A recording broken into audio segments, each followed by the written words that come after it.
Hello, everybody. We are back again to our hashtag Holistic Health Initiative 2025, baby. And after such a rough turmoil, my Instagram account being hacked, being held hostage, and me getting it back. Oh my, it's been such a turmoil. But then, nonetheless, we are back again wearing our July edition earrings. And yes, this is a book with a coin inspired by King Somhlolo's vision. If you want to know more about King Somhlolo's vision, just keep on following me on TikTok. I will make a video some other day, or maybe we'll speak about it in one of my lives. But yes, this is a coin, this is a book, this it stands for money, yes, and this stands for wisdom. But we'll talk about it in one of the videos I will make, and we'll discuss it further in one of the lives. But then today we are talking hashtag living, not surviving 2025. That is our July hashtag. And today we shall be talking about abundance and spirituality with our sass, our bazaar, our divine Muzi Zuma. Boo, boo, boo, boo. And while we wait for our guest, just gaze on this beauty, the July edition, baby, inspired by King Somhlolo's vision.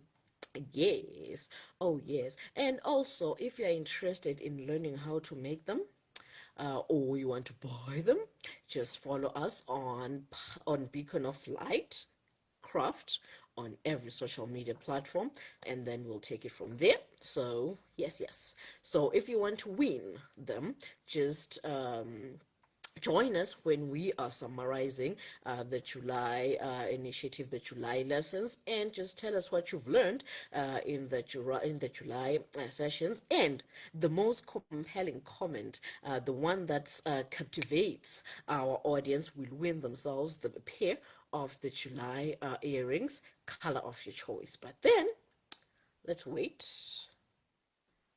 Let's wait for our guests to join, but then it may take some time. So, yes, Muzi, hi, I see you. You can. Ooh, boo, boo, boo, boo. That was quite a very fast connection. Hi, Muzi, can you see me? Hello, I can see you. Yes, can you see me? Amazing. I can't see you. It happens sometimes on Facebook, but when the live ends, don't worry. Everything will be perfect. Everything will go. How are you? Boo, boo, boo, boo. Tagazani, I'm Tagazani, good. welcome.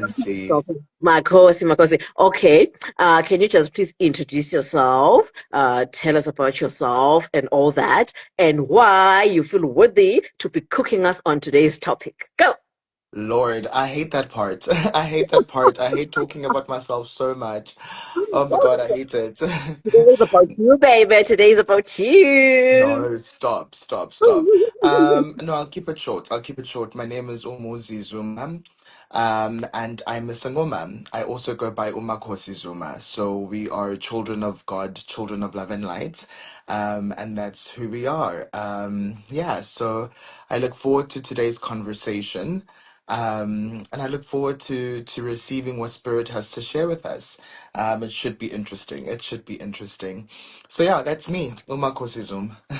Ooh, love it, love it, love it. Amazing introduction, short, brief, and straight to the point with a sprinkle of divinity. Woohoo! Yes. Okay, no, okay, please take us through. Cook us. I will mute my mic and I'll be just as quiet as a church mouse. Go, go, go. I thought this was going to be a conversation. I thought this was going to be like, Jen, this girl. No, no, no. Today's about you. Spotlight on you. Go. We're listening. We'll ask questions when you're done. For now, just cook us. Don't leave us medium rare. Don't leave us rare. Leave us well cooked. Go, darling. no pressure. No pressure. No pressure. Okay, so if you see me looking off, looking to the side, I'm looking at today's itinerary. And yeah, obviously I don't want to take too much of your time. I think what I've been tasked with talking about today is spirituality and abundance. And I think, I think you have to live truly under a rock if you are not seeing Uguti times are changing. Uguti, we are called to interpret things differently, and we're called to have a different exchange here on earth, that it's not just about what we knew growing up to be, that there's a lot more powers at play, that there's a lot more elements to us that's no longer conform to our physical and our human bodies. And it's important that you understand that premise, because then you'll grasp what spirituality and abundance is about. Because once you start viewing the world as more abundant than what you can see, that what you can feel and touch, then you understand that although veiled, there are so many more powers which are at play. There are so many more entities that roam around us, that literally when we minister words like there are legions of angels guarding you, we mean that quite literally. And that now brings us to the premise of awakening, right? Because in order for you to be aware of these entities and these powers, in order for you to be woke to it, you need to awaken. And now the term awakening has been thrown around a lot, and not a lot of people truly understand what it means, because we haven't had a lot of spiritual experiences. I think I'm talking to my generation at large. We are Africans who grew up an African. I know that's quite bold to say, but that is the truth of our upbringing. That's the truth that we share in common, as this current generation of the youth, is that we are now called to be African, having not grown up African. So many of the things that now we're being exposed to, we're kind of having to trust sources that we cannot see and that we cannot touch. Because the elders that we do have that live around us are also as ignorant as we are, hence why we grew up an African. I also come from a family that wasn't cultural, that didn't do a lot of traditions. And I think you can hear from my accent that I grew up quite whitewashed. I grew up in private schools all my life, so I was kind of thrown into that life. Out of, I think, protection, I'm born in 1991, so I started going to school around 1994, 1995, which I think you can imagine was still very tricky times in South Africa because we were in transition. And I think the most toxic places to be at that time were the locations, were the Gussies, were the rural areas, because there was a great sense of displacement. And so I was born and my family lived in the location, but I think being lost born and also being born at a time when my parents could actualize many of their own manifestations, I was privileged with being sent away to boarding establishments in white communities. And that was like the best escapism you can give your child. Take your child away from the noise.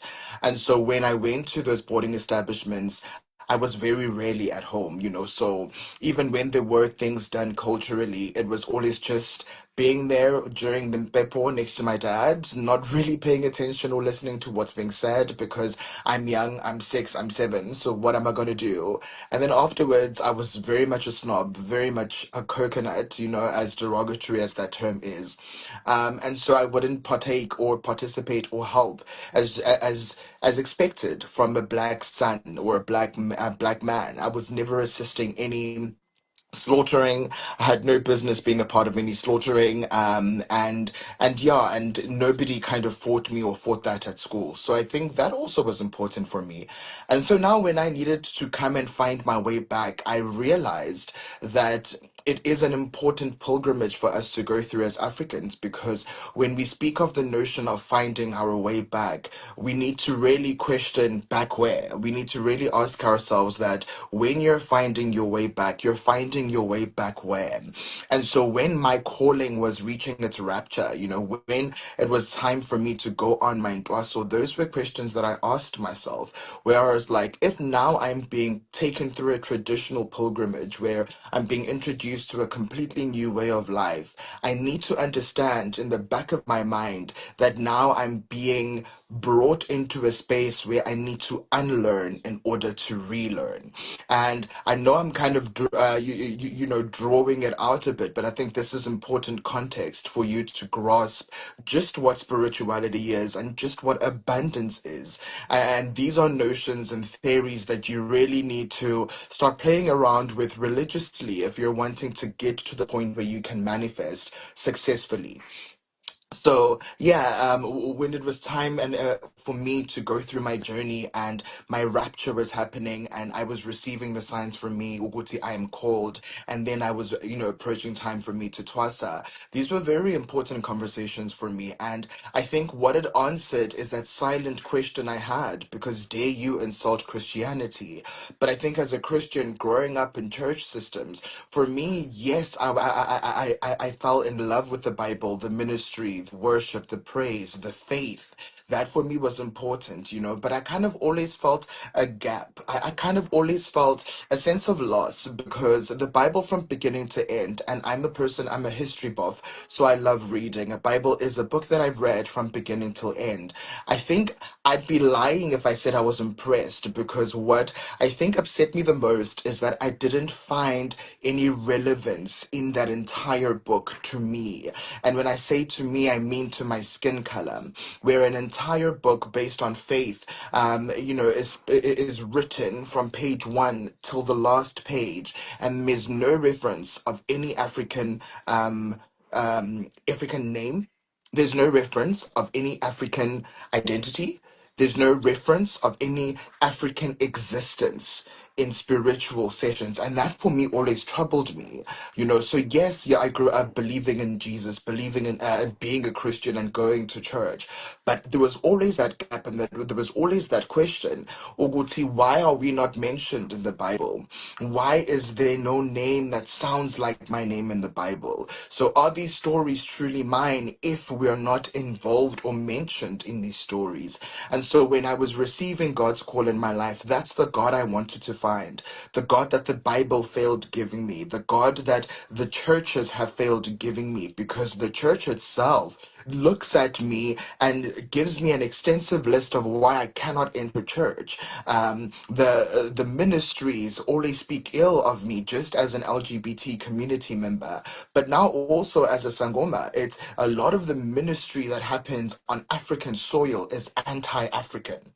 And that was an upsetting realization for me, that we have actual Africans who now stand behind podiums, who now give ministry and give testimony, but speak ill of African origins and speak ill of African traditional forms and ways of life. So that for me was quite alarming. And I think that's the God that I wanted to find. That's the identity I wanted to find. And it made sense for me that the route that I'll be called to is one that's ritualistic. It's one that is traditional, not religious, that is traditional, one that teaches me about Inkosi Nkulu Nomkhubulwane, because now I'm being reminded of a God that has a name that sounds like me. Now when I pray, I can mention Inkosi Nkulu Nomkhubulwane. Now in my prayer, there's that Nguni. Now in my prayer, there are these words. Now I'm no longer, speaking about your Jacobs, your Josephs, your Daniels, your Matthews, your Marks, your Lewis. Now I'm speaking about Nomkhubulwane. Now I'm speaking to uNkulunkulu. Now I'm speaking to Umvelinqangi. Now I'm speaking to Izithunywa. Now I'm speaking to Itonga. Now I'm speaking to Idlozi. Just those terms, those labels alone completely gave me like a mind bomb, that there were these strong, powerful Nguni words that we live around, but that were never like that I never used. And so for me, that was when I commenced my journey of finding my way back and understanding who we are. And what was important for me was to try kind of imagine a world where our ancestors lived before white man, before the invasion, before the disruption of Africa, and before the erasure of African traditional ways and forms of life. And so for me, I think that's where I started, being woke to spirituality. And that brings us to what we're speaking about today, that sense of awakening, that sense of being woke. What is that awakening? That awakening is when you start working on your interpretation of things that are shared to you. One of the most important things that I did is I started viewing the Bible as a textbook, that I treat the Bible as a textbook, because also when we're speaking about spirituality, you need to understand that everything happens for a reason. That's the first thing that you need to teach yourself. And when you start saying everything happens for a reason as a child of God and God of love and light, you understand that even apartheid, you understand even slavery, you understand colonization, the wars, the disruption, the erasure, the invasion, you start understanding that even there, God was still God. That was orchestrated by God. As painful and as horrible as it was to us as Africans, that was also orchestrated by God. So now, how am I going to interpret it? Am I going to be angry? Am I going to say God doesn't love black people? Am I going to say, where was God when we were being killed, when we were being stolen, when we were being put on ships? God was there to ensure that those who were put on ships, as much as not everybody made it, but God was there to ensure that his children made it across the oceans, that his children made it to this land, even though they were stolen, because they did nothing for them to be stolen.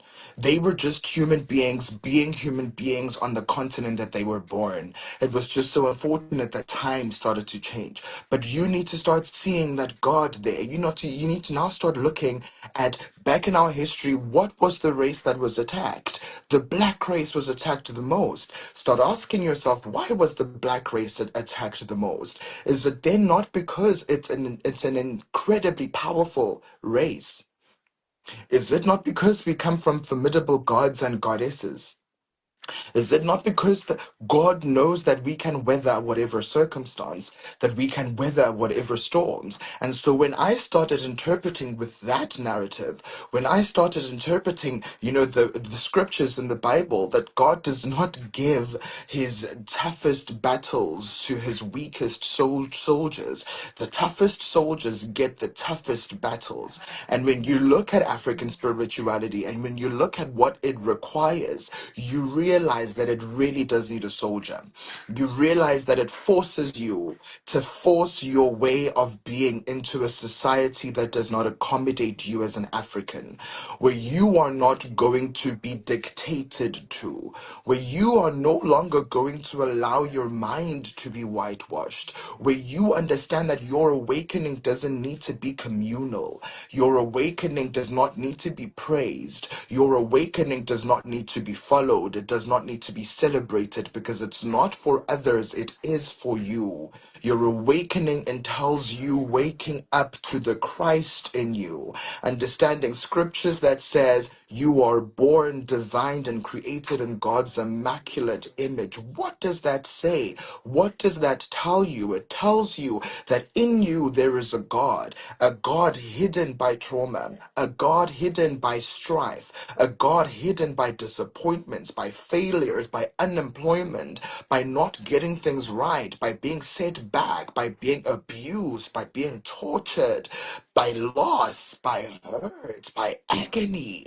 All of that clouds your light, the Christ in you.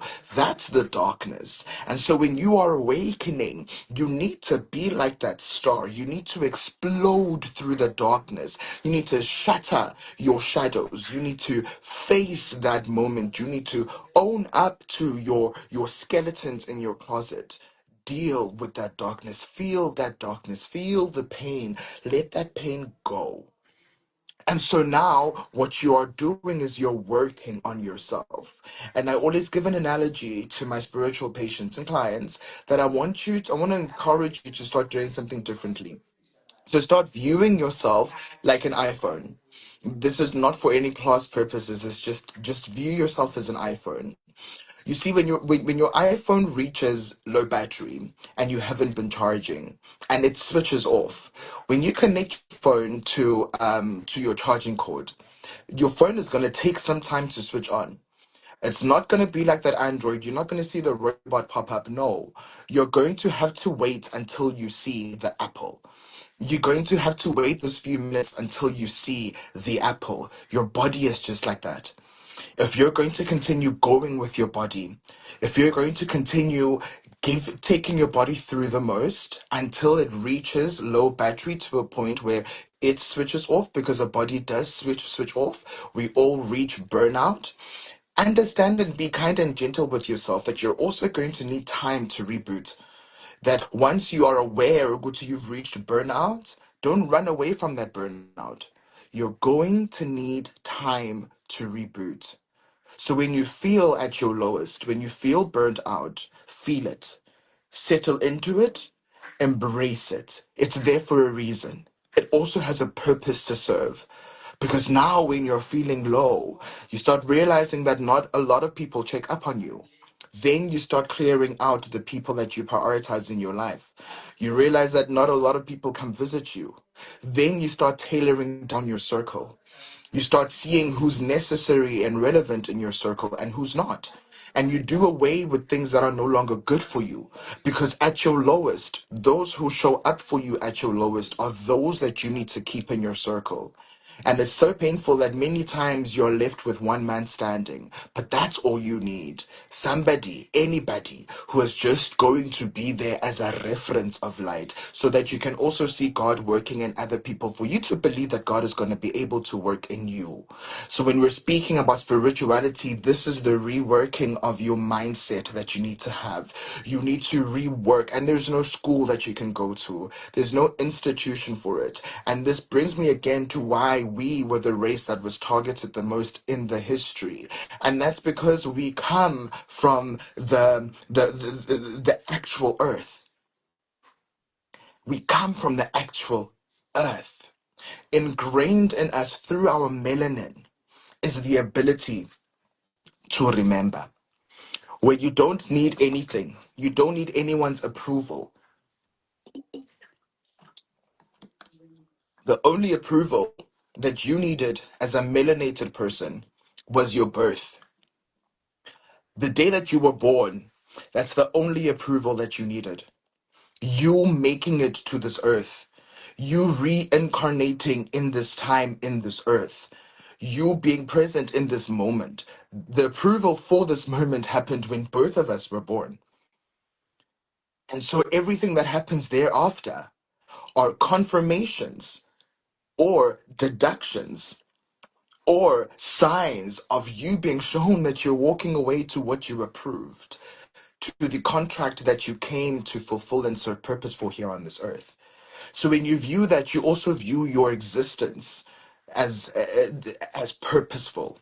Whether you have money or not, whether you are working or not, whatever your shape, form, or existence currently is, you matter. In the state that you are in, you matter. Because whatever you're going through matters for you. So because you're going through something that matters, you matter. Because you're still breathing in this time, there's purpose and there's reason why God is keeping you breathing. Because if He did not need you to breathe, if there was no purpose for you anymore, you would not have made it to this moment. You would not be breathing. And so that's the mindset that you need to have when we speak about spirituality. And spirituality versus Christianity is that it is not a religion. It's not something that you check into on a Sunday at 9 o'clock to 12 o'clock and then check out of. It's not something that you have to have a uniform for. It's not something that you have to have a degree for. It's not something that you need to have approval letters for. Because it's something that God performs in your life with or without you knowing. It's not a church. So it's not a religion. It's not something you practice. It's something you are. Spirituality is existence. Spirituality is being aware of your existence. And so when you understand that, you already view yourself in abundance because you start seeing value in your breath. Because without the breath, this vessel would not be working.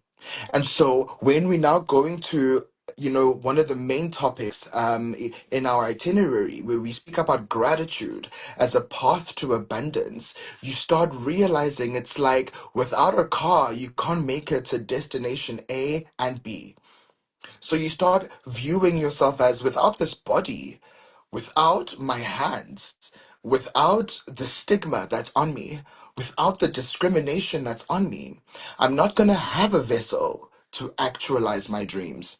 I'm not going to have a vessel to drive my G-Wagon, to live in the mansion that I want to live, to lead. I'm not going to have a body to live a life.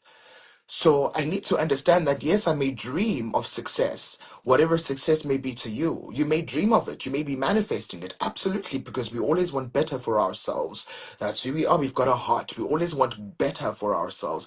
We always, even if we're not aware of it, we're always giving God an opportunity to prove himself to us, to prove that he can be great, to prove that he's a God of yes and amen. That's us praying for better. That's why there's worship songs that says, God, we pray for more, because the more you give us, the more of you we see. So every single time we say, God, we pray for more, what we mean is, God, we pray for more of you. That's what we're praying for. But if you don't have this body, you don't have anything that can receive more of God.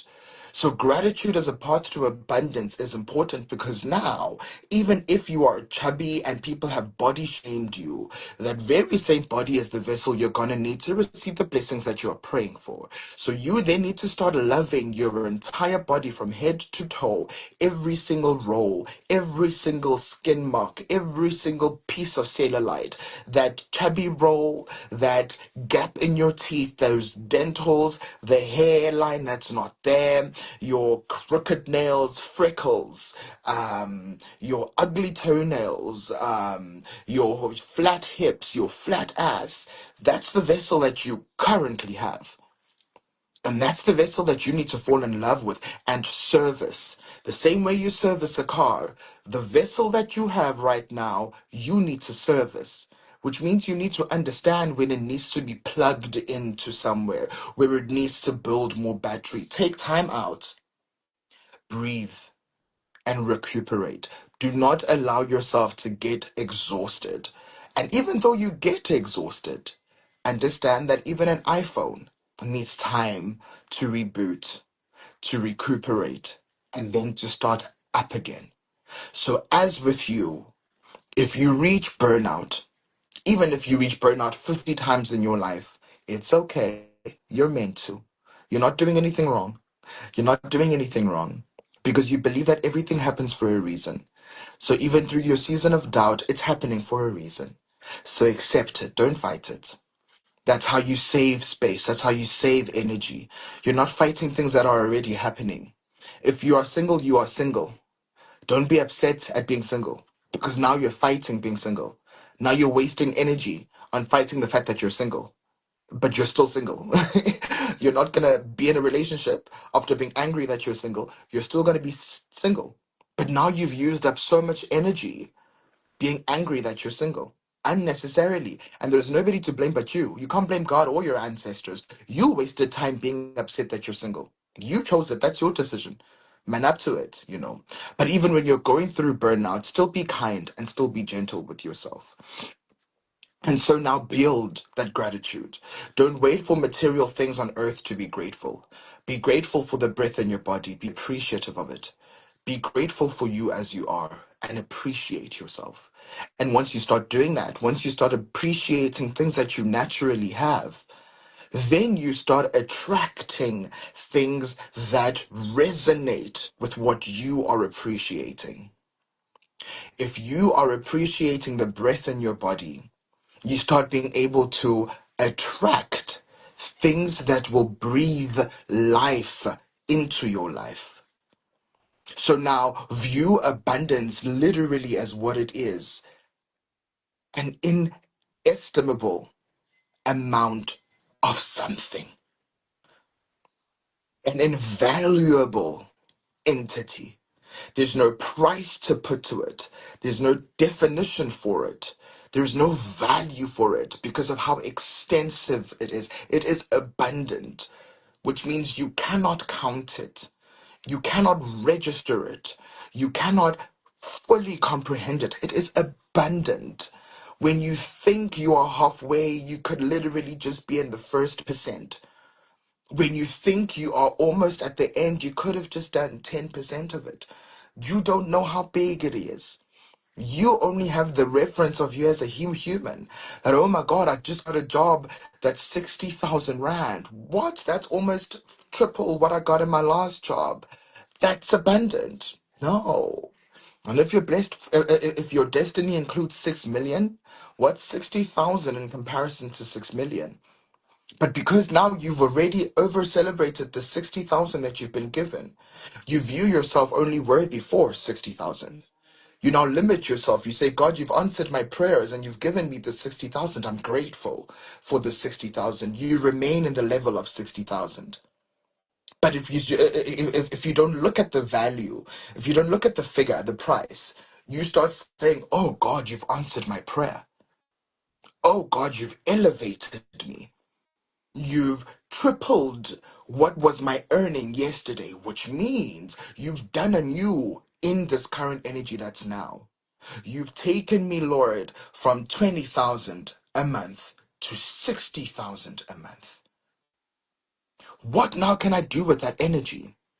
Okay, I was able to do A, B, C, D with Marcos with 20,000.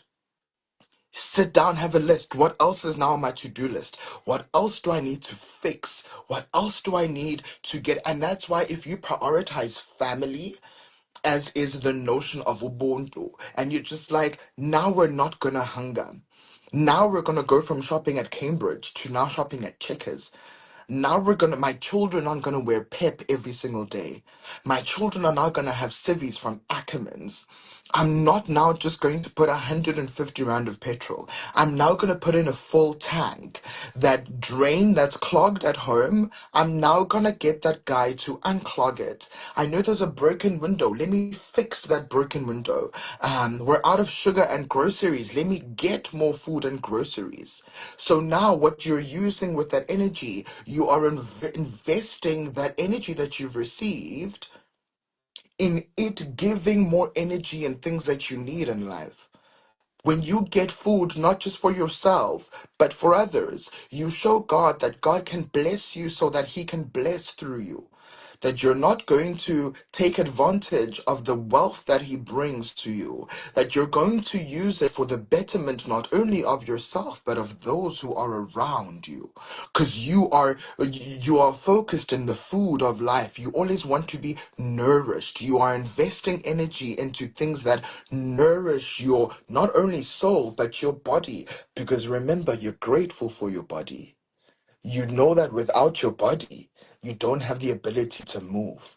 And so when you invest in things that nourish your body, you start walking the path of gratitude that leads to abundance. When you start using that increase in your salary to fix broken things, you are sending back an energy to the universe that says, if you give me more, I will fix more. And so no universe is going to say no to you because you are going to be the fixer that they need. What are you fixing? Fixing a broken window. Because remember, you'll go from 60,000 now to 100,000, and then you'll end up fixing more things. And then all of a sudden, your house is fixed. And now, when your house is fixed, you'll be driving in a neighborhood and realize somebody else's gate is broken. You then knowing the value of a working gate, especially in the life that we're living, showing that grace and mercy to another person who was not expecting it, to help them fix a gate, you are showing the universe just how human you are. That not only are you wanting abundance for yourself because you're not selfish, not only are you not using the abundance that you're currently given to gloat, because you're not gloating. You're fixing things that you can see so that you live in a safer and more protected house, so that you are nourished, because everything starts with self. You can't feed others if you don't feed yourself. So those notions and that understanding of abundance is where you build and extend your mind to manifest more. And that's how you show God that you're more responsible. Does God get angry when you take yourself out for lunch with friends? No. Does God get angry that sometimes you only get 200 rand and you buy maybe two quarts? Makosi, no. It's just what are you doing? What's the intention for you doing it? What's the intention of you getting those quartz? Are you getting those quartz to be numb? Are you getting that alcohol to be numb to your situation? Or are you getting that alcohol for a momentary breather? Just like that break, that mental break, where it's just like, I just want to stop thinking just for a second. Not to be numb, not to ignore whatever it is that I'm going through, but just to give myself a human break so that I can recuperate, so that I can breathe, so that I can come back the next day and try again. Because you're not going to give up, you know? And so that's the premise of gratitude as a path to abundance. But start small. Don't wait for God to make you a CEO before you start being grateful as a path to your abundance. Realize that as your life is in this moment, you are abundant. Because just to end of this point, the truth of the matter is that there is no other time that exists but now. No other time that exists but now. The past doesn't exist. The past doesn't exist. Nor does the future exist. The time that exists is right now. And so what are you doing right now? It's like it's like, just remodeling your brain to say that I'm not gonna start being grateful when I get that job. I'm gonna be grateful now even before I get that job. I'm not gonna start believing in God when my prayers are answered. Because what if you're praying for something that is not destined for you? What if you're praying for something that's not for you? So if you're praying for something that's not for you, of course you're not going to receive it. So if you're now giving God conditions and you're telling God that I'm only going to start being grateful, God, when you give me this job. Before you give me this job, I'm not going to be grateful. The audacity, you're telling God now, you're giving God terms and conditions. You're conditioning God. Whereas if you embrace the now, respect the past because it's brought you to this point. It's led you to where you are, but don't live in it because you can never go back to it. You can and the only thing that's real is something that you can go to. So right now is the only place that I'm at because I'm existing right now, not in the next hour, also not in the past hour, because I can't go back to yesterday. So if I wake up in the morning with a bit of guilt, deal with that guilt and be grateful that you've dealt with that guilt. So you start formulating yourself and you start allowing yourself to live in the now. Be present in the now because you'll receive abundance in the now. Don't position your abundance in the future. Don't position your success in the future because you don't know whether you're going to make it to that future. So position yourself in a position that can receive success and abundance right now and be woken open to it so that you can allow things to happen in divinity. You can allow divine alignment. And because you are invested in spirit, you are always at the right place at the right time. And because you're at the right place at the right time, in its right timing, you'll receive your abundance in whatever shape and form that is necessary for your current level. And so I think for me, that's what's important. And I think that's what I've learned in my journey of understanding truly what spirituality entails and understanding truly what abundance is and being able to resonate with that. And again, using the institution of Jesus. That's why Jesus never left behind an inheritance of mansions, of cars, you never heard that Jesus worked in a corporation. You never heard that Jesus had children who there's a trust here, there's a trust there. You've never heard anything of that. And then now when you look at it, like, so why did God create this essence of Jesus? And if you look at it again, Jesus didn't come from sex, which means we've existed before our conception. Jesus just made it into the womb. When he made it into the womb, proved instantly how God created earth. He spoke it into existence. The entirety of Genesis. On day one, there was this. Day two, there was no labor. You don't hear even in the Bible that there was a maintenance company, there was a construction company, there were construction workers, there were shovels, there were tractors. No, there were no tractors. There was no shovel when God was creating the world, because tractors and shovels were created by human beings that he'd created at a later stage. He spoke it into existence, and that's why God is what? God is the source. He is the source. He says, and it is. And so he was teaching us that there is now a way that you can use your human body to still be the portal that connects you with me. And that's why even in the Bible it's written that with Jesus, I am the way, the truth, and the life. Child of God, who came down to earth, and he is the way, the truth, and the life, which means that the decisions that you make as a child of God, who also came down onto this earth and made it to live in this earth, so long as you are a child of love and light, you are the way, you are the truth, and you are the life. Because when you attract people to you, they find love and they find light. Where there is love, there is God. God is love. Where there is light, there is God. God is light. And so when you alter your entire state of being, your entire state of existing, you start really working with energy and dealing with your attractions, what you are attracting, what you are manifesting, what you are praying for. And so I don't know if there's any questions before I move on maybe to the next point. I saw some comments. I haven't been able to read them. Sorry. Um, Ooh.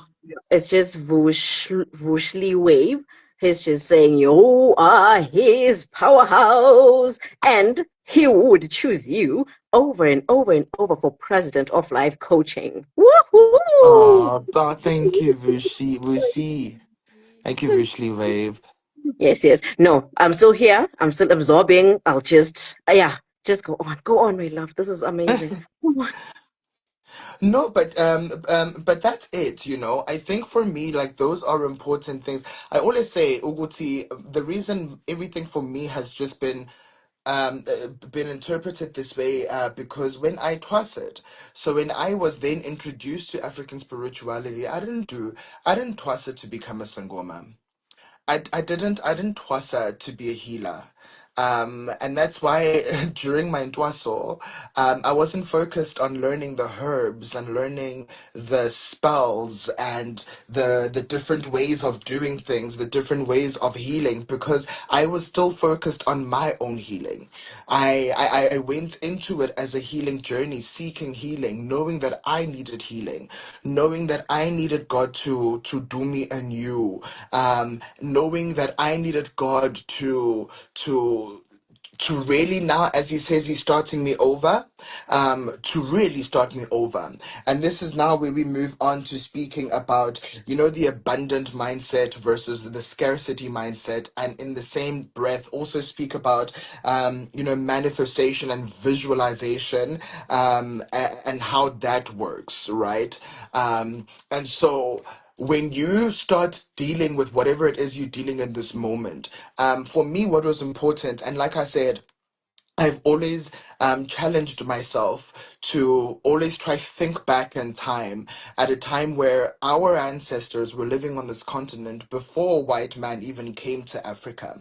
That's important for me because that's where I want to remember. That's where I want to find my way to. I want to find my way back there. And when you then look at it, you're looking at people who lived on this continent before electricity. You look at people who lived on this continent before the Bible, um, uh, before, because missionaries came with colonization. Christianity came on those ships that stole our people. And so you are now looking at individuals who lived on this continent, of course, with no guidance, with no maps, with no schools, with no books, with no paper. And that's why I say we don't come from a heritage of scribing, of writing things down. And that's why I think there is no African Bible, because who will write it? And why will, and who will put them together to write a book that who's going to believe? Because we're all authentically chosen and gifted. We all have different gifts. We all have unique approaches to our lives. So, however, can there be one Bible that covers all of us as Africans, all of our unique gifts? Those who've existed, those who currently exist, and those who are still going to exist. It's impossible. What is our Bible? Our existence is our Bible. Our ability to remember, our ability to enter the waters and have a movie play back for you that you could never ever design, to sleep, and when you're sleeping travel worlds, to sleep and have your loved ones who've passed on visit you in those dreams. Can you understand how abundant that is? Can you understand how massive an engine God is to ensure that when the billions of people on this earth sleep, each and every one of them have an authentic dream or an authentic message they receive from the universe? Can you comprehend the powers of the universe if that can happen? That each and every one of us, when we sleep, all of us have had dreams where our lost, late loves visit us, our grandmothers, grandfathers, our siblings, some parents, family members just come and show up in your dreams in their image. Is that not visualization? It's your body doing that.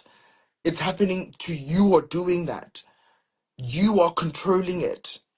So again, this whole abundant versus scarcity mindset, the scarcity mindset comes in when you're only viewing things from a social perspective, which means you're only viewing it from what you possess, from what has been produced and industrialized and created. You have a scarcity mindset if you don't have the cars, if you don't have the labeled clothing, if you don't have the latest phone, if you don't have the best job working in an office, a new outfit every single day, you're traveling the world. That's what we interpret as scarcity when you don't have all of that. But what's the importance of all of that when we're speaking about spiritual existence, when we're speaking about divine alignment? And so when you are just starting to view your body literally as that source, and you start giving power to the Christ that is in you, the God that is in you, you start understanding more of God. You start understanding that the same source that created and split the land and water, that we have oceans and that we have continents, that we have different human beings that exist on this one planet, that we all see each other every single day and not one of us, we don't even look alike. Even if you're born as twins, there are slight differences that you have. It's just like the beauty that there are so many people on this earth. Let's speak about South Africa, but all of our ID numbers are different. Every single year, matrics in our country get matric numbers, but all those numbers are always different. There is a system that exists in this world that is able to produce new numbers every single day, new number plates, new VIN numbers for our engines in our cars. All those numbers are always authentic and new numbers, which again speaks about the infinity when it comes to numbers. Do you understand the mathematics at play there? And so when you start viewing your body as that vessel and that portal of energy, and you start understanding how massive it is to be able to dream, let alone dream, but wake up in the morning remembering that dream. That's not a skit. That's not theatrical. That's not performative. That's God showing you that you are much more than your human life. You are much more than your human body. And there is so much more at play than what you can comprehend. And so that abundant mindset, you need to start looking at the glory of your body and what your body can do. So that you're able to start attracting things that will allow you to extend your body and be as extensive and as infinite as time itself. So I hope also that makes sense. And so when we speak about your manifestations and your visualizations, I always say for me, like that's when I stopped doing visual boards. Having a visual board, or a diary where I jot down what I want, or prayers that are specific, like praying for a car or praying for a job. Like I don't do that, because I don't want to limit God when He's answering my prayers. And now I'm speaking about the mindset of abundance. It's I don't want to, like, when you write things down, of course, you are consecrating their existence. When you write things down, you are kind of, what is it? You are making it exist. When you have a vision board and you have Paris, New York, and Milan, you are limiting yourself to traveling to Paris, to New York, and to Milan, because you're saying that out of all things that I can do and all things I can achieve, I'm able to settle for this. I'm able to settle for this. And that's why I say that every single time you're manifesting, always manifest the energy, always manifest the entire experience and not just the thing, because you yourself, again, don't know your destiny. You don't know what you're destined for. But when you start doing the inner work, when you start working on yourself, when you start prioritizing yourself and making yourself your own project, that's where you truly position yourself to be at a place where you can manifest. And manifesting, again, is attracting. Manifesting and meditating isn't something that you do only when you're in stillness. Meditating, manifesting is what happens in your mind every single day. What you believe can happen, what you believe to be true, what you believe to see. Your thoughts manifest. Your thoughts are the energy, because that's what you're ruminating over. That's what's constantly in your head chakra. So visualization, for me, I always say that you can always give the universe the hints that you need to give,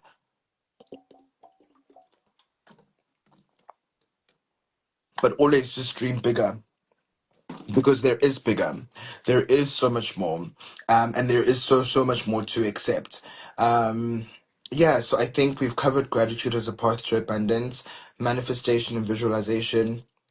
We just spoke about that, and the abundance mindset versus scarcity mindset, overcoming limiting beliefs. So again, that ties together, right? So when you just work on your abundance mindset versus your scarcity mindset, you then allow yourself to overcome limiting beliefs. Still working on the metaphor of iPhones. Also, with your iPhone, once your iPhone reaches full storage, you're done. You basically have a dummy phone. You can't take not one more picture. You can't download not one more song. You can't even sometimes access your WhatsApp, because there's no space for your phone to function. And then what are you forced to do? You're forced to sit down and to delete. And as much as you may not want to delete some of the things, but you're forced to delete them. Why? Because you need more space, because your phone will not function without more space. And that's exactly how you as a body work too. It's You need to have mental storage space. And so that's what we're speaking about inner work. You overcoming limited belief systems is doing the inner work. Overcoming and what is the inner work? You may ask. The inner work is dealing with your emotion, dealing with your past. And why is dealing with your past important? Because you're wanting to re-attract the energy that you've wasted before. Remember, we said the past doesn't exist, but we attach existence to the past because it's hard for us to move on from our failures and disappointments. And that's what the inner work is about. Just a quick example, like for me, some of my skeletons in my closet were relationship wise, where I felt like I was done wrong by my exes, and my heartbreak and the pain that I went through was part and parcel of why I, went through what I went through. Like, just I'm not gonna go in details of the relationships, but they cheated, the abuse, just and losing that relationship. For a long time, I blamed them. For a long time, it was them who broke my heart. It was them who hurt me. I went through the most because of them, and I never took responsibility for any of it, and that's why it lingered in my storage because I was always shifting blame, and when you shift blame, you don't shift the baggage. The baggage stays until you confront it, and I needed to confront it, and I needed to be honest with myself, and I needed to take responsibility for my failed relationships. And that responsibility for me was understanding that there were red flags that I ignored, that I allowed the abuse to go on for as long as it did. I allowed the hurt to boil as long as it did. I allowed my exes to treat me like filth for as long as they did. Because I saw the red flags, I saw the signs, I saw the messages, but I still chose to stay.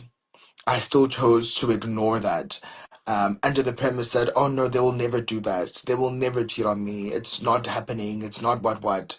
And I needed to take responsibility of that. And I think that's when I actually fully cried and properly cried.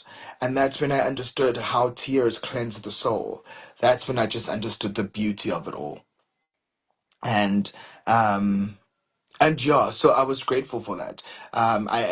It's not an easy thing to do. It's not fun. Shame, no, it's not fun. But you do need to face up to your own skeletons. You need to deal with your past. You need to feel it. You need to open your eyes in the darkness, not hide away from it. You need to face up to your darkness. And the one thing about your darkness is the more things you deal with, the more things you let go, the more things you forgive, the less darkness there is. Because even in that darkness, there is your light. As small as it may be, it could just be a star right now. But if you look at that star and don't take your eyes off it, you'll find your way to that star. So, yes, you're going to have to go through a bit of fire. You're going to have to go through a bit of uncertainty. You're going to have to go through a bit of mistrust. You're going to have to go through a bit of self doubt. You're going to have to go through moments of just giving up and saying, I can't do this. Um, Moments of not wanting to take another step because you don't know if you're going to fall or if it's a cliff because it's your darkness. But the more you do it, the more you keep your eyes open in the dark, you take back the power. The darkness doesn't overpower you. You control your past. You control your darkness. And sometimes when it gets too heavy and too much, you choose when to take a break. But take that break. Work on your past. Reclaim your energy. When you see videos and people say, I claim back my energy from all the places that I've misused it. You need to physically do that. You need to physically go to that memory and reclaim your energy. Physically go to that person who's hurt you. Physically give yourself apologies that you know you're never going to receive. And then do the closure. Give it closure. Close that experience off. Let it go and move on from it. Then it no longer powers you. Then you can walk right past the person who's hurt you and not feel a sting because you've forgiven that in that situation. It no longer controls you. you're no longer triggered. So even if people remind you of it, it no longer triggers you because you've dealt with it, you've worked through it, you've fought your way through it, and you've conquered it. And after conquering it, you came back with the energy that was lingering behind, which means your battery is more charged in today, in the current. If your battery is more charged, you can do a lot more. You can accomplish a lot more, but exist in the now. And that's what also helps, avoiding limiting beliefs. Because limited beliefs are also fueled and projected by your fixation with the future. You feel limited because of the dreams you have in your life, because of your dreams, because of your prayers, because of where you want to see yourself. You project limitations to your current existence. If you still live with your parents and you are manifesting a mansion that is yours, you are giving energy to that limitation because you're just like, oh, I don't even live in an apartment. I don't even live in a flat. I'm still living with my parents. How am I going to get to that mansion? Because of your fixation to you wanting that mansion, you are projecting the energy of limitations into your current now because you view your circumstances as limited. And not because they are limited. They are limited only because of what you are dreaming for, what you are wanting to accomplish. You may have 100 rand, and for today, that may be all you need, so long as you can get bread, a bit of milk, a bit of eggs, so that you're able to eat.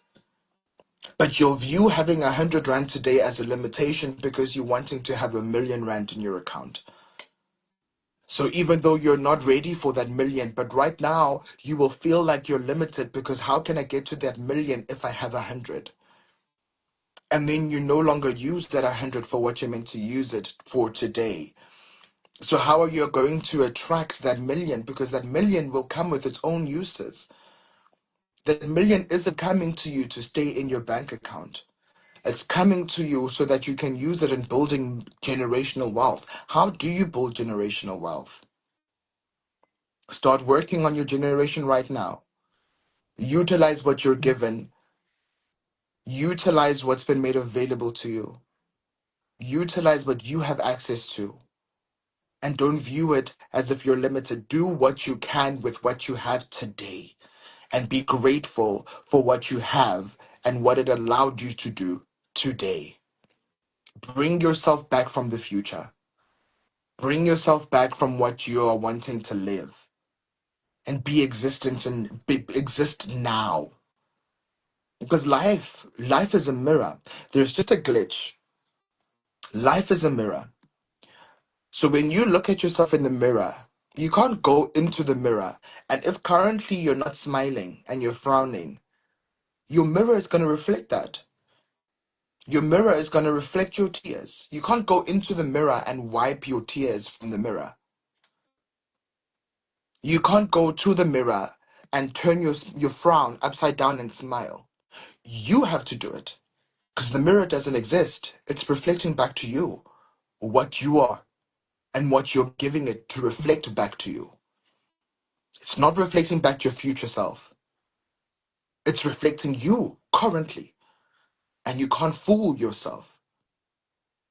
And so now start working on the things that are obsessing you so that your reflection reflects you. Once your reflection reflects you, you start attracting what you want. You start attracting what you desire because now you're focusing on your reflection. And once you reflect what you want to reflect, it attracts what you want to attract. If you're able to utilize what you have access to today to make you smile and to do something, can you imagine how you're going to be attracting more energy to do so? So that when you get that million, you know the power of investment, not investing in stocks and things like that. You know the power of saying, I do not want, it's like the notion of saying it ends with you. And that's the core purpose of African spirituality. That's why you are having the experiences you're having. That's why you're in the life that you're in. That's why you're here. You're here to break ancestral cycles. Whether you will do so or not is up to you.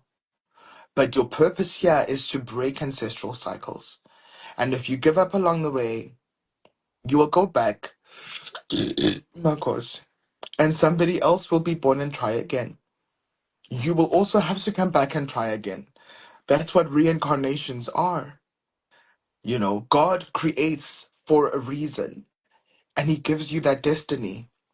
And you will always come back to the loop of earth until you complete that destiny. Because you can't make it to Him. You can't make it to heaven if you still have gaps. It's like you can't finish your undergrad if you have modules that you failed. You have to pass all your modules. You have to have that DP mark, which means you need to make it to your lessons in order for you to get your undergrad. So your undergrad, view it as your ticket to heaven. You don't get to heaven without completing your purpose. And up until you do so, you'll have many rodeos in this life. And that's why there's people like me who are very old souls, because we've gotten it wrong. And because of allowing ourselves to reawaken, we now understand the purpose of life today. I now know why I exist today. I know why I was born to the parents I was born. Whatever the toxicity, whatever the narcissism, I know why I was born to the parents that I was born to. I know why I was given this life. I know why I was given my experiences. Because this time around, I couldn't fumble. This time around, I know that this is my last life experience. So I don't have any other life to get it right but this life. And so this lifetime I've devoted to finding my way back. And remember to our conversation about Jesus in the beginning, that Jesus was just spoken to existence, which means there is a place where all of us exist without our bodies. With me, which means that we existed before we were even born, before we were even in our mother's wombs, which means there is a universe of stars waiting to come back, waiting to make it here, to try again, which means your existence again will not end the day that you die. And that's why we should not fear death. That's why we should celebrate it. But again, this whole notion of heaven, heaven doesn't need to be a physical place. You don't have to visualize heaven because you're not going to have eyes in heaven. You're not going to have a heart in heaven. You're just going to be energy. You're just going to be it. You're just going to exist. You'll have no name. And that's why we don't have a Bible that speaks about a lot of angels. But we do have lost loved ones who've crossed over. So when we pray, we mention our clan names. We invoke that energy. When we pray, we speak and we call upon our loved ones by name. I always say I don't identify as a Christian anymore, and I'm not sad about that because now I don't need to praise and worship the stories and lives lived by your Matthews, your Marks, your Lukes, and your Johns. I've got mine. I've got the lives lived by my grandmothers, Honora, Spindile and Keze. I know what that woman faced in her life. I know what storms she endured. I know how she persevered and how she persisted, and how every single day she left to go clean kitchens, and how every single night there was food scattered all over the floor because we were all living in one mud house. And that was life, that was home. And my grandmother did that. My grandmother planted in her daughters to be able to do that.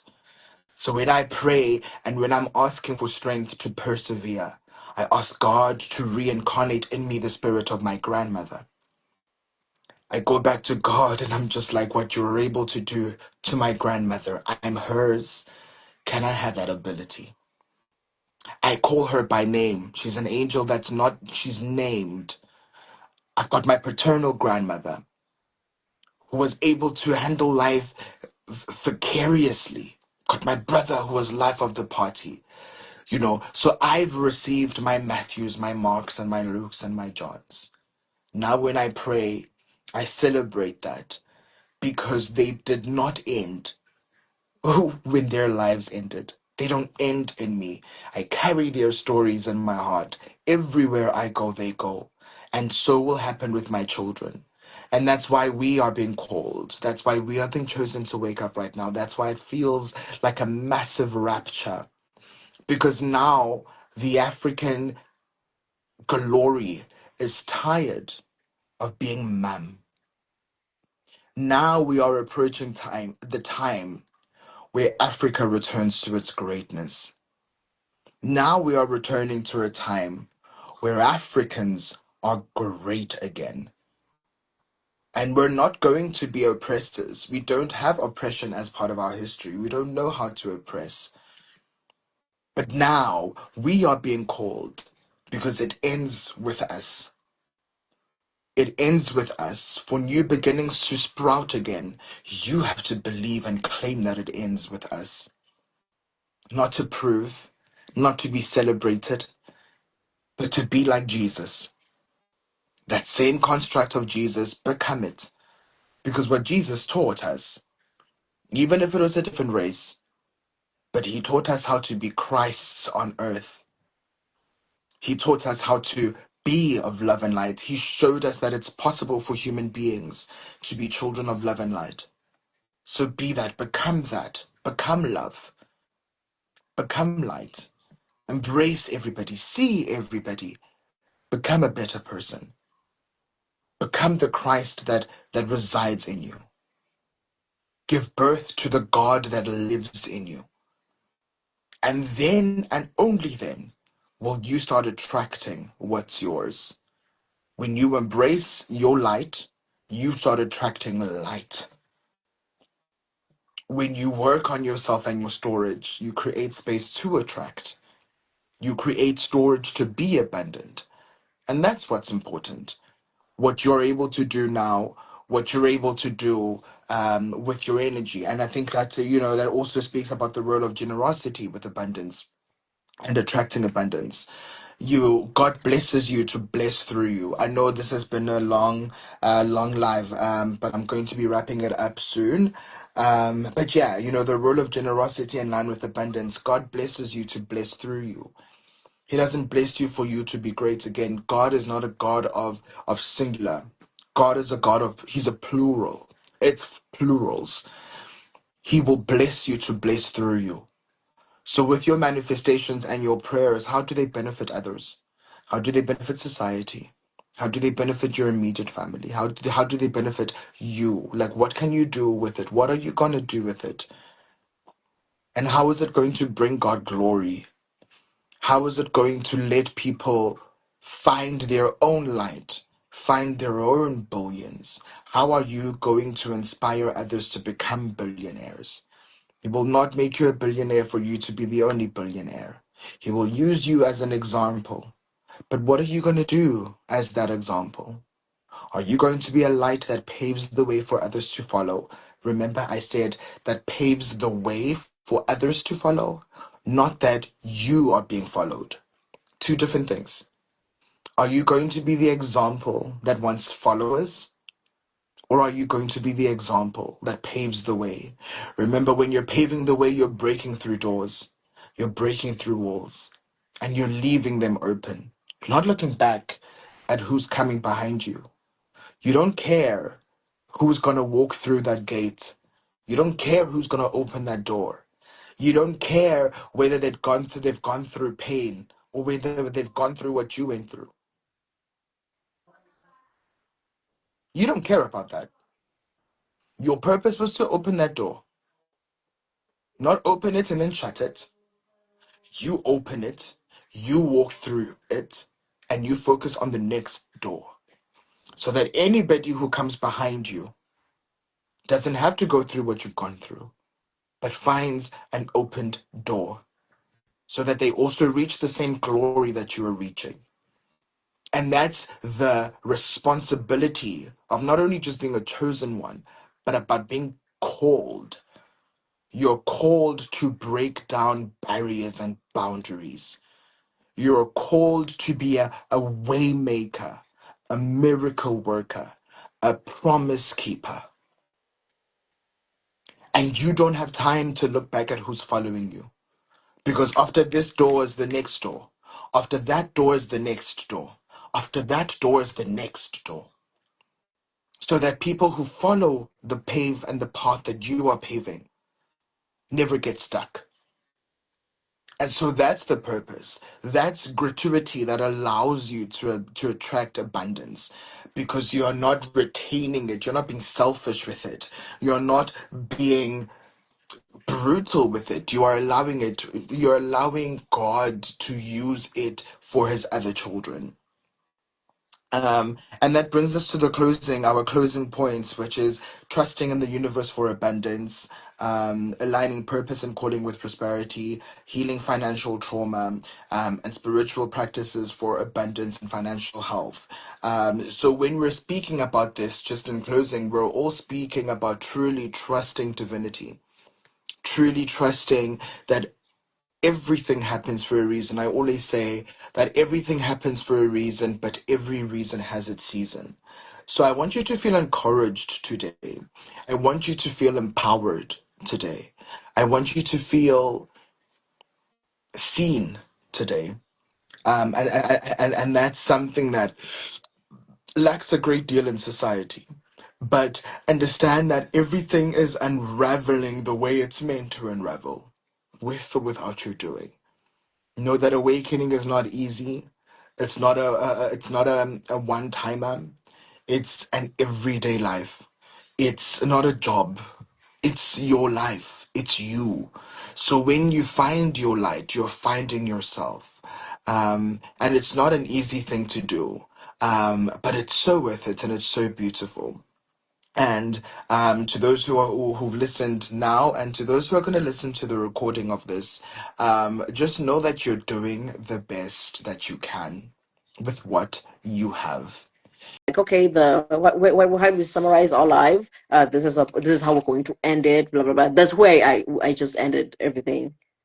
That's Oh, what we cut I don't know. out. I think basically like what I was saying, just in line with trusting the universe, for That's the one. abundance, and calling for prosperity. I think just what matters the most, is you teaching yourself to be more present in your life. I think you cannot attract divine alignment into your life if you're not aligned. And you cannot be aligned if you're not present. So I just think those are really important things that you need to take into consideration, that your breakthrough doesn't come in the form of big gigs and big clients and big bookings and big jobs. Your breakthrough comes through you emancipating yourself from the shackles of society, from the matrix, and from its defects, and you teaching yourself literally how to be present. There are many synchronicities, there are many signs that we live amongst. The number system has now been used as angelic numbers. So those synchronicities, when you are making your way through life, seeing double digits, seeing your triple digits, through number plates, through road signs. So when you it's an active engagement. That's why I say it's not a religion. There's not a day for spirituality. It's every day. So I can share my routine with you, but for me, every single morning I start my mornings off with gratitude. First thing I'm always grateful for in the morning is making it today, and being grateful that God has chosen me to live today. And then I look at my immediate family. I celebrate every single day waking up, and there's no call about a loss in the family. So not only did I make it, but those who are in my family, whether they love me or not, but my family also made it to today. So there's a lot to be grateful for. Gratitude for life. And so when you do that, you kind of also hand over your day to God, and you just like, okay, God, I didn't choose to make it today. You chose to keep me alive today. So I'm going to receive whatever this day has in store for me. When the day ends, you do the same thing. Whether you achieve something, whether you stayed in bed, whether you just watch TV, whatever it is, always be grateful for the day that you've lived. And at the evening, it's exactly the repeated prayer, being grateful to God for the day that I've lived. Whether nothing happened or whether something happened, always show gratitude for the day that you've had. When it comes to maneuvering around through society, I pray before I leave the house. So I pray every single morning. I make mention to my ancestors, and I let them know exactly where I'm going. I tell them I'm going to do ABC here and there and there. Please protect me and shield me, see me until I make it back home. And so there are important things for me which act as indicators. So it's important for me to constantly see repeated number systems, double digits, triple digits, and I look for many, many, many signs. The messages that's written on cars sometimes, anything random that stands out to me and that speaks to me as a sign that I'm at the right place and at the right time. And so when you start teaching yourself that, when you start literally working hand in hand with spirit, when you start showing spirit that you want to see them, remember they're going to use things that exist as signs of affirmation and confirmation. So as much as I don't take the 11:11 things, the times, those times seriously, and the reason I don't also is because what spirituality taught me, which is also another mind-blowing thing. What it taught me is that even time was not created by God. The clock system that we have was not created by God. The calendar system that we have was not created by God. It was created by Romans and Greeks. We do live under the Gregorian calendar. We do live under Roman numericals. Time and the first day of the month was created by Europeans for taxing purposes, so that they have the first day and the last day to pay your taxes. So that's not a divine creation, So when 11:11 happens, is it really 11:11? Because who started counting time for it to be 11? So those are important things to take heed of. Also, being a Sangoma has allowed me to realign the calendar I use to govern my life. I don't focus on January to December. I focus on September to September, because our spring is different. Our spring is the start in Zalo Yelanga. Those are important things. My months aren't governed by the 1st to the 31st. I'm governed by the lunar cycles. A new moon for me is a new month. A full moon is the end of that month. So it's a new cycle, a completed cycle. New moon, new cycle.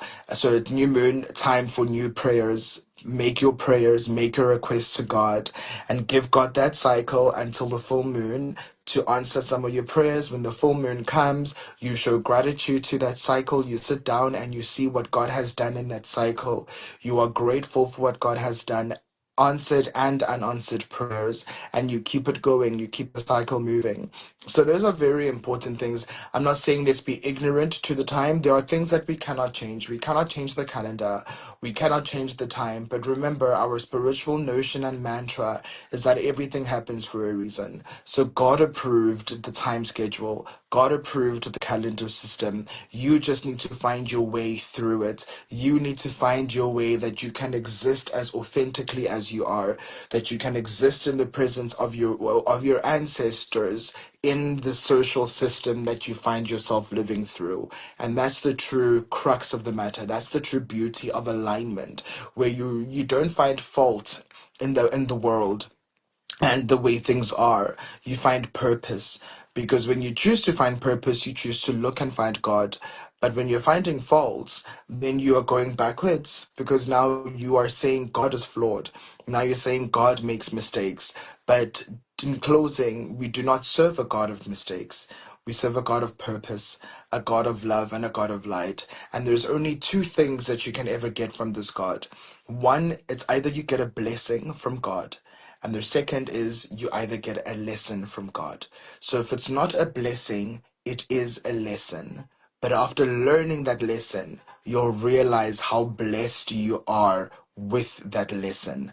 So at the end of the day, the only thing you ever get from God is a blessing. So receive everything as a blessing. Receive every blow as a blessing. Don't even use it's not rejection, it's redirection. No, sometimes it is just rejection. Don't conflate it. Don't try justify it. Don't try sugarcoat it. No, rejection is rejection. Redirection is redirection. You'll know when it's redirection. But rejection is rejection. But also view rejection as purposeful. That you were meant to reject. It was not for you. So because it was not for you, you were not going to receive it. So don't fight it, accept it, embrace it. It's part and parcel of life. And yeah, I think when we're also reminding ourselves about the African way of life, yes, there's no Bible in Africa, but there is only two commandments that we have. There is only two commandments of spirituality, not the 10 commandments written in Exodus 20:22. There's only two commandments. The first commandment is that you are a child of love and light. Because God is love, God is light, you are God. And the second one is that everything you do must be to the harm of none and for the good of all. Whatever you do must always be for the harm of none and for the good of all. So long as you're not harming anybody, so long as you're not actively bullying people, so long as you're not contributing to people's tears, your acts are blessed. Whatever you do, make it be to the harm of none and for the good of all, because we are not yours. Harming me is harming God, and you're going to have to deal and bear the brunt of it. So always keep that at the back of your head. Always try to do good. And yes, sometimes people may misinterpret it, but remember, the only thing that God judges is your intention. And your intentions, so long as your intentions are pure, so long as your intentions are not for the harm of others but for the good of all, then your intentions are aligned. They divinely aligned, and that's all you can control. And that's all you need to worry about controlling. Everything else will fall into place. Everything else will materialize as and when it should. So yeah, I hope you've taken a thing or two from this conversation. And yeah, from me as always, it's always love and light. Wow. Wow. I'm blown away. I'm blown away. Okay, I have a few questions here for myself. Boom, boom, boom, boom. Okay, well, the first one I'm like, okay, I'll just say everything and just summarize everything. For the first one, I'm like, oh my God, I cried. For the first time in my life, I cried live. What did you do to me? I'm sorry. I love you right now. I love you right now. Okay. The second part is this platform is a healing platform. The guest is healing me and healing themselves through me. So yeah, that's the rule of this platform. But today I felt 90% healed, and I think they're only 10% healed, and I'm sorry again. And then the third one is this ex thing. You mentioned something about the your ex that Yeah. yeah, relationships, all that. And I'm so shocked because just yesterday I slept in pain. Okay, I had this ex. Oh, I'm married now, by the way. So I had this ex before my marriage who broke me. He broke me hard. And yesterday, I just don't know what came over me. I just went straight to him. I texted him. I'm like, you know what you did? Blah, blah. Ah, oh my. I fell on him, rained on him. And he was like, by the way, you also. I said, I did nothing. You are the one. So yeah, I was just, Mm, yeah. He said, and then he said that stop acting like a saint, stop acting self-righteous. I was so mad. I went to bed so mad because like, what? What did I do? And then I'm like, oh, I let the red flags slide. yeah. That oh my God, you healed me. You healed me. I feel so good. See. And then there's this part, I think it connects with what you said now, that sometimes it's rejection. You should just accept rejection. But I'm Yeah. confused because there's this, I don't know whether I'm the one misinterpreting it or it's a double meaning message, but I can't go back to my 9 to 5 job. It's just, it's clashing with my mental health, emotional health, in fact, with my holistic being. But at the same time, what I'm doing, what I feel called to do, is not bringing me, in quotes, abundance. Okay, it is bringing me the abundance we know, you and I, but the survival, the financial, the materialistic aspect, it's not. That's the Yeah. okay. should I just state everything or one by one? No, you can state everything. Perfect. And then the other part is okay, be grateful. Sorry, I have an intern here, a 16-month-old intern, so bear No with me. stress. Okay. So he said be grateful for what you have so that you can have more. I feel like I love that because most of us always think that, okay, I have this 10 bucks. How will I ever get to a million? Instead of Yeah. focusing, okay, I can afford bread. Just like right now, my house is not finished, as you can see, but I should be grateful. Like I have a home. My person Mm, is exactly whether it's finished or not, but never delve on the fact that it's not finished, but I'm okay with it because mm, God think that, oh, it means that I've given her what she wants. So the yeah. blessing yet maybe a mention was loading. Hello. So just appreciate what you have, but wish for more, wish for better, wish for what God has in store for you. I loved that. Oh, powerful. And then, oh yes, and then there's this part that God only blesses you with what you need, not what you want. You mentioned that God will not give you a million now when you don't have anything to do with that million. I Mm, used to be so angry at my people because every time I'll be like, okay, my people, maybe they'll instruct me to buy Nopkiri. Do you know a Nopkiri? yeah, You know, I uh-huh. do. Exactly. I okay. Let me just stay to my the my personal life. I was ready to buy a Nopkiri, and then I did some quotations here and there, and it cost like 300 bucks. 300. I was like, oh my god, guys, I don't have 300 bucks. What should I do? I need it because you guys really are just commanding me to have it, Mm, right? So I was like, okay, 300 bucks. How? Canal mind. I'm using my mind. I'm like, it didn't come, and then one day it came. First month. I was like, ooh, 300 bucks. Let me buy myself some nails, some mm, makeup. Uh-huh. Did it. I bought the nails. They all broke. Makeup, it was just a mess. Following month, 300 bucks came. Again, canal mind. Ooh, let me take myself out and eat something fancy. yeah, Did I eat something fancy? No, I couldn't. Diapers, food, blah. Right. And I was like, oh, the 300 bucks is for the no. yeah. So they give you the exact amount. It's never They a do. sub. I was so angry. And then now that you're saying this, I'm like, oh, I need to ask for this thing. Like, okay, God, I appreciate what I have now, but now I need this. Be intentional. Yeah, Right. yeah. Be intentional with that one. Sorry about this intern guy. He's really interning. He knows what he's here for. So I really, I really love that.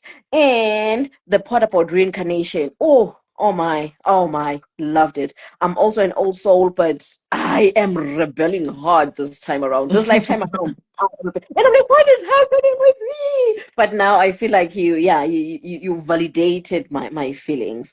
And the last part when you said be present. Be present. That's how you move forward with those life. Think be present. Look out for synchronicities. Do whatever practices and rituals that align with you. Just like with me. Do you know how I Mm, discovered you? Please be ready to be shocked right now. I was on TikTok and then there was this trend. I don't know, it was Muzi, something guy had passed on. I'm like, who's this Muzi guy that just passed on? Why is it flooding my timeline, my For You page? Then I'm like, okay, let me just check him out. Maybe I know him. Maybe I've been following him or something. And then when I clicked on that trend, my mm. TikTok glitched and sent me straight into your profile. Jesus. Oh God! On that night, that very night, you went live, and then you say, "Okay, guys, please follow my YouTube channel." Blah blah. You said that, and then I was like, I'll go into your YouTube later." And then TikTok kicked me out of that live, and I was like, "Okay, since I'm out, let me just go into YouTube." And then I got into YouTube and subscribed, and I was the number 444 Oh, subscriber. for I remember you said. I'm like, okay, this is Crazy, it. No, but right? I've been looking for a guest. I've been looking for this guest for like, okay, those are supposed to take place in the first Saturday of July. I've looked for guests, they've cancelled. I think like you're the sixth person, and it's never happened to me before that I'm looking for a guest and they just cancel or they. And I was like, Yeah. oh, found him. Yes. Welcome, Queen. And then with the practices, I feel like I've heard yours, but what I normally think is, okay, take the next person's advice or routines as a pattern. They give you a blueprint. You don't have to follow it to the T. Just listen to your own guides and okay, music gave this to me, but I understand. But this I feel aligned to this Yeah, more. Yeah. So I feel like I've heard yours and I'll implement some. I love the waking up with gratitude. Woo! That's perfect. And sleeping again with gratitude. I'll practice yeah, that with my daughter because most of the time what we do is we just thank, like not really gratitude. Thank you for the day I did this yeah, and you're right. Be intentional. I think that's the summary for this life. Be yeah, intentional, be conscious, and just listen, be present. I don't know. absolutely. You want to summarize what I said, reply to some things, and then when you feel like you're done, just summarize, and then we say our goodbyes. Absolutely. No, thank you. I think that's a very profound summary of our conversation today. But I think, yeah, just to add emphasis on the whole notion of abundance and the whole example of, going from your 10 rand to your 20 to your 6,000 to your 60,000 to your million. It's when you teach yourself how to target necessities first, the most important thing then that happens is that once you start covering the necessities, you'll reach a point where all necessities are covered. So when all your necessities are covered, that's where you start feeling and enjoying the fruits of abundance. Where now you don't have necessities that are stressing you. You don't have bills that are stressing you. All your bills are paid. All your debts are cleared. You live in a house that you've dreamed and manifested. You're driving your ideal car. Your children are going to the school that you wanted your children to go to. We sleep every single night fed. The leak in the roof is fixed. There's no lawyer calling me every single day saying I need to pay whatever. I don't have any credit. I don't have any liability. That's when you start what? Building your assets. So that's where abundance comes. That without you knowing, you focusing on using that 10 rand, that 300 rand to accumulate this and this and this, even though you have other uses for it, it shows that you are not able to overcompromise yourself, that you're able to give yourself what you've asked for. So you wanted a knob, Gary, here's money, go get it. We'll give you money for other things, but go get this and do this with that. And so when you get to having your 60,000s, when you get to having that million, you are no longer pressured by your necessities. So there's nothing that's going to influence you to be selfish. You're not going to be selfish with the money that you have because you have it in abundance. The money that you have now is to fulfill your wants. So if people come to you, if God calls you to help others, you are able to help them with a pure and a clean heart, not help them so that they pay you back because you've got money in abundance. If you see a child who's not going to school, it's not going to harm you by paying for that child's school fees if you feel called to paying for that child's school fees because you have in abundance. You're not going to feel that money come out your account because you're giving with a pure heart and not a heart that's wanting to receive from this child or from this mother or from this father. God's going to replenish and replace that so that you always have more to help out more people. So that's the whole construct of abundance.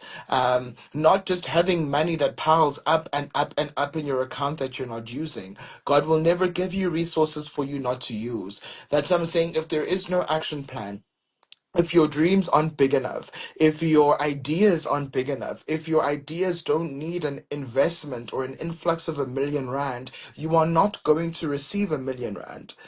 If you have a mindset of saying, yes, God, I want 1 million, but you don't know what you're going to do with that million, that's problematic. You know, it's like, again, being direct with God. You need to know what your total debt owing is. You need to know the people that you need to do right by if you owe people. You need to know how much your ideal house costs. You need to know that if you're wanting to have children, I want my children to go to this school, have that school fees in the back of your head. You know, have the budgeting done in your head. Give God the budget that you have for the dream life that you're wanting to live. Ensure that God knows the budgeting that you're currently working with. And so when you receive your money, God's going to give you money to test you. Uguti, how are you going to spread this through in terms of cutting down all these things that you have to cut down? And the more you show responsibility and getting rid of all this negative debt that you have, because that's a negative energy. It's stress. It stresses you. So that stress isn't good for manifesting. So as long as you're focusing on that and nourishing your soul, so nourishing that debt, nourishing your soul, you are then living in abundance before the material abundance. And when the material abundance comes, you're not going to be bragging about being a millionaire. You're going to be living life like a millionaire. Millionaires of soul, of mind, soul, and body don't have time to tell people that they're millionaires. They've gone through the strife and the struggle. They know they deserve that million. They don't feel the imposter syndrome. They know that they deserve that million because of the journey and the battle that they've had. So all they have time for is exploring and just enjoying life. So all those trips that you've been manifesting during your struggle, when you come back from Jamaica, you're flying to Italy because you're not confined to a system or a matrix. You're now you're enjoying the fruits of your labor because you have labored spiritually, emotionally, and mentally and physically. So now enjoy the fruits of that labor. You've freed yourself, you've emancipated yourself from the system. You are paying your taxes, you don't have to worry about no policemen. All you now have to do is enjoy life and the fruits that God have given you, So it doesn't happen instantly. It's not a click of the finger.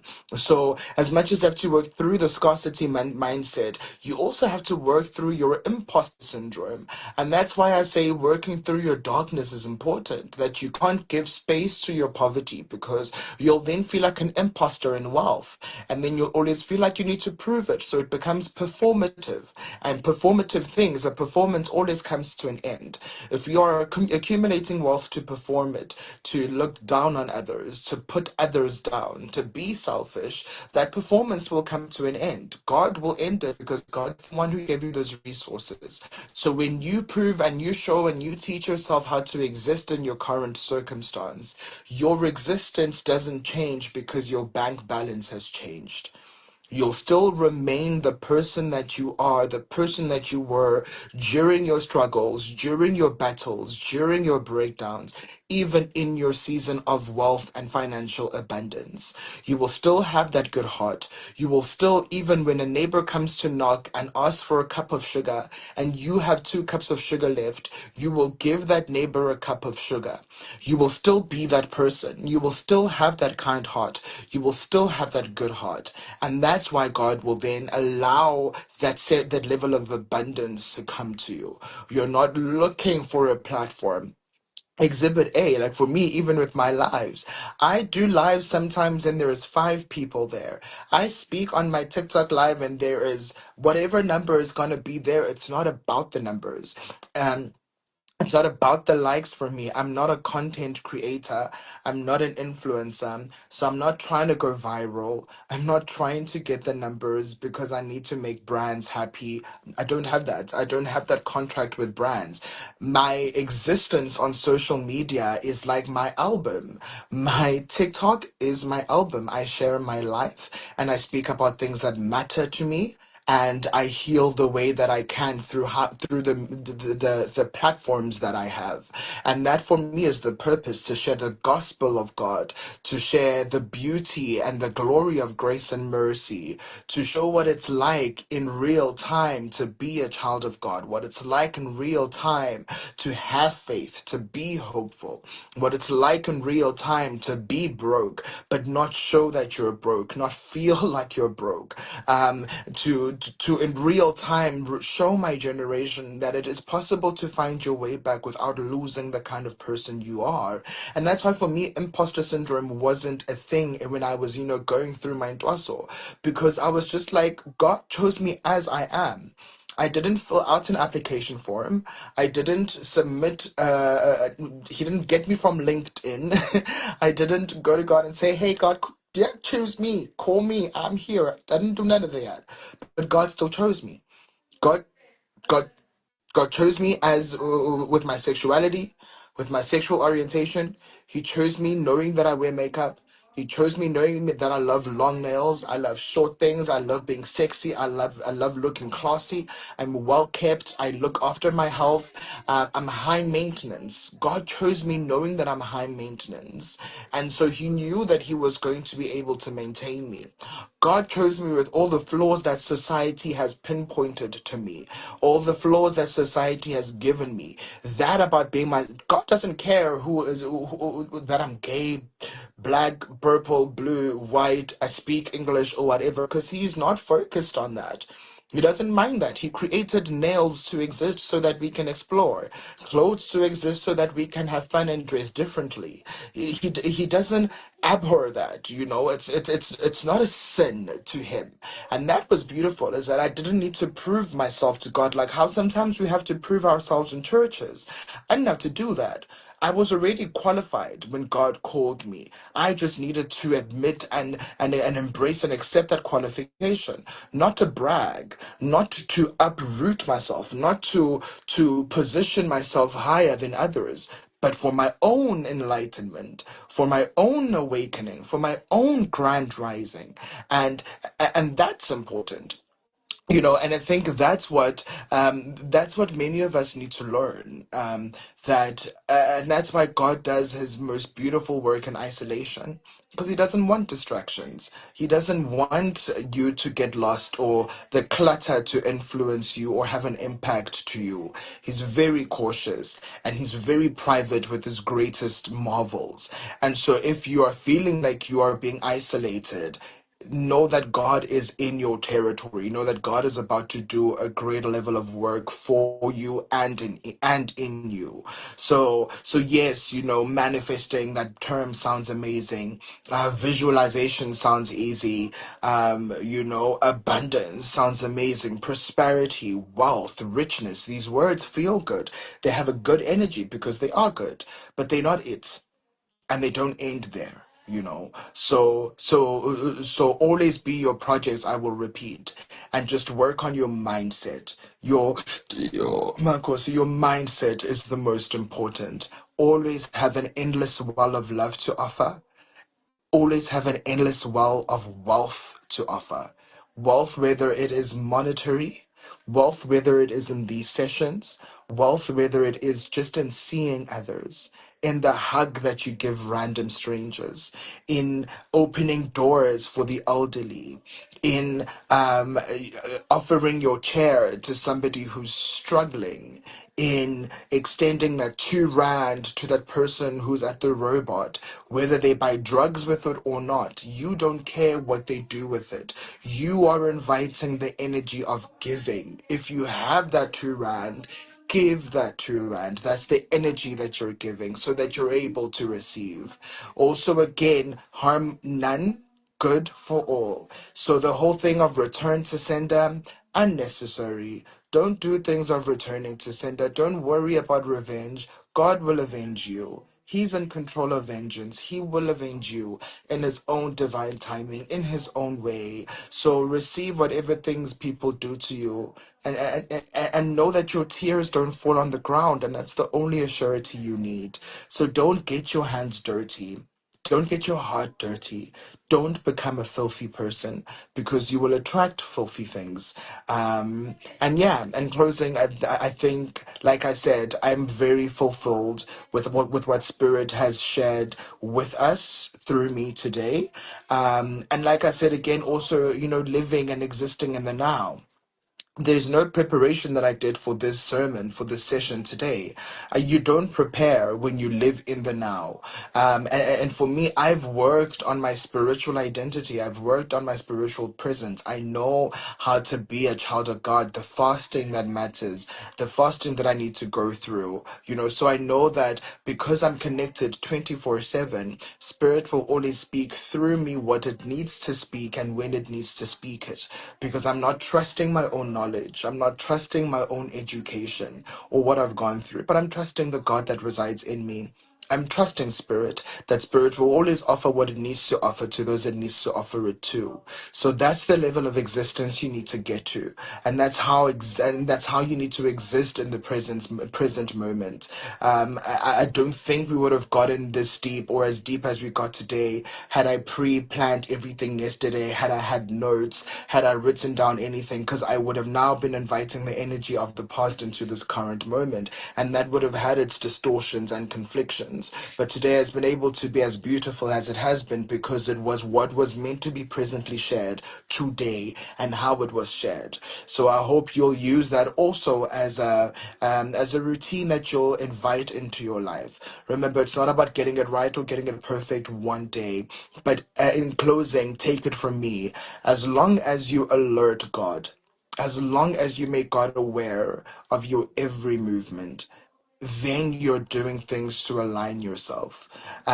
When you are praying, keep the energy of your ancestors alive. Revive the energy of your ancestors in your prayers, so that you show God that you know that it doesn't end when we die. You know that He's still in control of those who've crossed over. You know that He is the source in living and in death, and that you also know that you won't die also with your name, because we don't end. It doesn't end.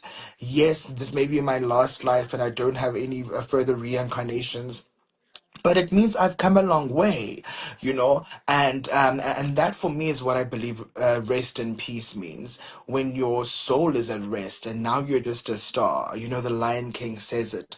Look up at the stars. Those kings will always be there to guide you. That will remind you of how our ancestors lived before colonization and before white people came on this continent. Our ancestors were governed during the darkness by the light of the stars. They didn't have a clock to tell them "Hore ke boshego," or it's night time. They knew with the rising of the sun that they needed to rise. They knew with the setting of the sun that they needed to settle. They knew with the vibrations on their skin, they weren't clothed because they didn't need to hide. They weren't any perverts. There weren't any predators around. There was no rape. There was no abuse. There was no physical discomfort. So nobody sexualized bodies because sex was not sexualized. It was used for reproduction. And those are the ancestors that we come from. Ancestors who moved through Africa, governed by the connection of their feet to the earth kingdom. That's how they moved with seasons. They knew it was time for them to move when they could feel the wind become a bit nippy, because they were not going to be able to endure winters because we don't have fur. And that's why you'll find that we don't have that one home that we can all go to from our ancestors, because homes weren't built to last centuries. It was that mud hut, it was that grass hut that was going to keep your family covered just for that season. And that's the Ubuntu that we need to bring back, because when families left their homes, they left their homes with food, they left their homes with the tools that are needed to survive that area, so that whichever family comes and finds this homestead find all the tools they need to survive in that territory. That's the way maker that we need to remind ourselves. That's the ancestry that we come from. That when families are moved, they leave their homes, because also they're not moving with cars, so they don't have the physical ability to carry everything that they've accomplished in those 3 months in that season. And they're also not selfish. And they also realize, Okuti, if I've gone through the labor, that means somebody else doesn't need to go through it. I go through hell, so somebody else is saved from it. That's grace, that's mercy. So yes, maybe it was hard for your family to build those huts and to build those spears, the knives, the kitchens, the pots, the clay pots and the stones to grind and all that. But that's not your inheritance, because the things that you build come from Mother Earth. They come from Inkosi Enkulu Nomkhubulwane. That clay, that grass, it's not yours. It comes from Inkosi Enkulu Nomkhubulwane. So you don't have ownership of it. whether you've used it to create stoves and homes, you don't own those homes. That's why families and our ancestors left. And they left everything with a clean and a pure heart. That's why other families, when they found they were able to move in without fear, ukuthi somebody is gonna come and chase us out. And that's why when we are sent to pray, we are sent to mountains and we're sent to waterfalls, because that water, the DNA of our ancestors remains in that water, because no new rivers have been created. The same rivers that exist today are the same rivers that existed when our ancestors lived. Everything goes back down to the ocean. The cycle and the loop continues. And that's why, as Africans, we are sent to the waters. We are sent to go and have the waters bathe us, because that DNA activates our very own vibranium and our very own energy, because water will always remember, because water doesn't cleanse DNA, it doesn't recycle DNA, it keeps it. It keeps it in the algae, it keeps it in the animals that live in there. So that's always, and that will always be important. So remember that. Remember that we come from an ancestry of Ubuntu. We come from an ancestry that you look after yourself by looking after another. So don't lose all that. But tell yourself that any toxic cycles end with you. Do better, be better, so that you bring up children who are going to be able to be better for their children. And so that we're not the generation that ends that existence of ours. We can't allow our oppressors to win that. We can't allow the oppression of our minds to continue any longer. We need to awaken. We need to allow the grand rising to happen. We need to find our way back, and we need to remember who we are. Thank you. Amazing, amazing. Couldn't have said it better. This is, my God. Whew, I don't even know what to say. But to summarize everything, spirit of Ubuntu forward, it ends with me. The oppression and suppression ends with me. I think that's just the, I don't even know what to say. Mus, I think, yeah, you and I have to talk deeply, adequately, artistically. No, I think, yeah, there's a long way to go. You and I, don't worry, we'll talk. But from me, thank you very much. And from everybody else's behalf, we truly appreciate you. We appreciate your divine presence, your divinity, your wisdom, thank you for accepting your. Bless. We wouldn't Thank be here you. without you. We appreciate you. Thank you, thank you, thank you. And Bless. everybody, Thank you. bye. Bye.